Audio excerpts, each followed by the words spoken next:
Hello mga people, welcome to my channel Ideas Ko TV. Enjoy watching. Today I'm gonna share you the polar blue parrot sisal. Look, the color is really amazing and it will grow 3 to 10 inches, and also they are a little bit semi-aggressive, and if you give food like flakes or bloodworm in every 2 to 3 weeks. And also, if you have 3 parrot, you can put like 55 gallons. And if your tank is big, we can add the tank mates of these polar parrots like the angelfish, silver dollar, gourami, and also silver shark.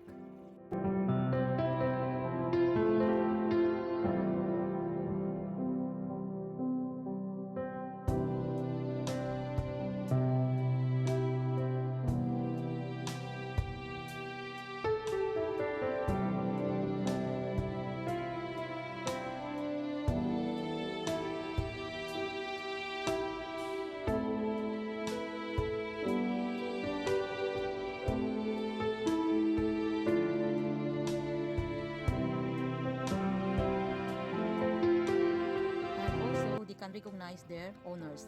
And this polar blue parrot sisal is really popular hybrid in the freshwater.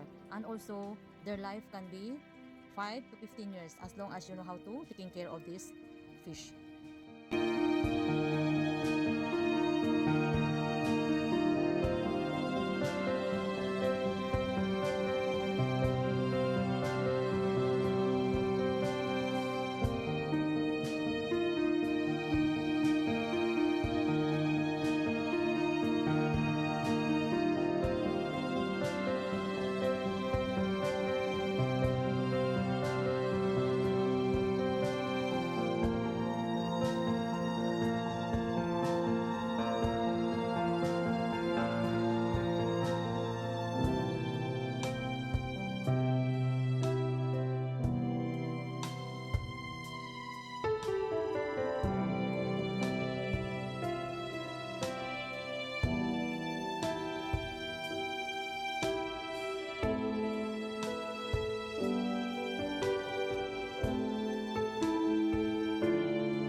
Thank you for watching mga people. Please don't forget to subscribe, like, share, and comment. God bless everyone. Until the next videos.